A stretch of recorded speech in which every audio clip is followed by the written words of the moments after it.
হারিয়ে যেতে বসা লোক সংস্কৃতি, তার মধ্যে অন্যতম হচ্ছে পৌষ পার্বণের আগের দিন বুড়ির ঘর পোড়ানোর রেওয়াজ। এবং সেটা কিন্তু বর্তমানে আকর্ষণের কেন্দ্রবিন্দুতে হয়ে দাঁড়িয়েছে এমন এক গ্রামে। পৌষ সংক্রান্তিতে মধ্যপাড়ায় সেই ঐতিহ্যের অনন্য দৃষ্টান্ত লক্ষ্য করা গেছে। কারণ সেই চিরাচরিত লোক সংস্কৃতি জনজাতীয় ঐতিহ্যকে সামনে রেখে এক অনন্য দৃষ্টান্ত স্থাপন করলো উদয়পুর মধ্যপাড়ার যুবক কচিকাঁচা শিশুরা। সংক্রান্তির আগের দিন তারা সম্মিলিত উদ্যোগে বাঁশ, খড় ও প্রাকৃতিক উপকরণ ব্যবহার করে ঐতিহ্যবাহী বুড়ির ঘর নির্মাণ করে তা জনজাতি ঢর ঘরের আদলে সাজিয়ে তোলা হয়, যা এলাকাবাসীর ক্ষেত্রে দৃষ্টি আকর্ষণ করেছে।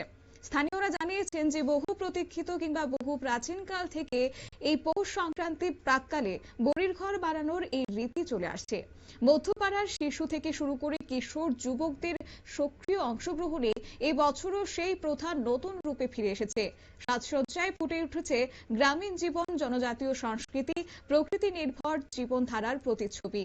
পৌষ সংক্রান্তির দিন ভোরবেলায় নিয়ম মেনে স্নান সেরে ধর্মীয় আচার অনুষ্ঠানের মাধ্যমে বুড়ির ঘরে আগুন লাগিয়ে দেওয়া দাহ করা হবে। এই রীতির মাধ্যমে পুরাতন বছরকে বিদায় জানিয়ে নতুন বছরের শুভ সূচনা ও অশুভ শক্তি দূর করার বিশ্বাস প্রচলিত রয়েছে। এরপর সূর্য দেবতার উদ্দেশ্যে পিঠে নিবেদন করা হবে এবং প্রসাদ হিসেবে পিঠে গ্রহণ করবেন এলাকাবাসী। তবে তারা কি বলছেন শুনুন। নমস্কার, আমরা গোকুলপুর মধ্যপাড়ার এরিয়ার একটা ভাই বন্ধুরা মিলে আমরা প্রত্যেক বছরই অ্যাকচুয়ালি যে পুরনো দিনের যে চিরাচরিত একটা প্রথা, যে বুড়ির ঘর, তো পৌষ সংক্রান্তি উপলক্ষে আমরা প্রত্যেক বছরই বুড়ির ঘর আমরা করি। তো গত বছর আমরা করেছি তিনতলা, যে একটা তিনতলায় ফাউন্ডেশন টাইপের একটা ডিজাইন। তো এই বছর একটু ডিফারেন্ট ডিজাইন ট্রাই করছি আমরা। অ্যাকচুয়ালি এটার মধ্যে আমরা এবার ট্রাই করছি আমরা যে পুরনো দিনের সংস্কৃতি থাকে, জনজাতি সংস্কৃতি, ওই উপলক্ষে আমরা একটু ডিফারেন্ট ট্রাই করেছি। তো অ্যাকচুয়ালি পুরনো দিনের যে চিরাচরিত একটি প্রথা থাকে, ওই উপলব্ধিটা আমরা করে আমরা বুড়ির ঘর করে থাকি। তো ছোটো বড় সকলে মিলে বুড়ির ঘর করি।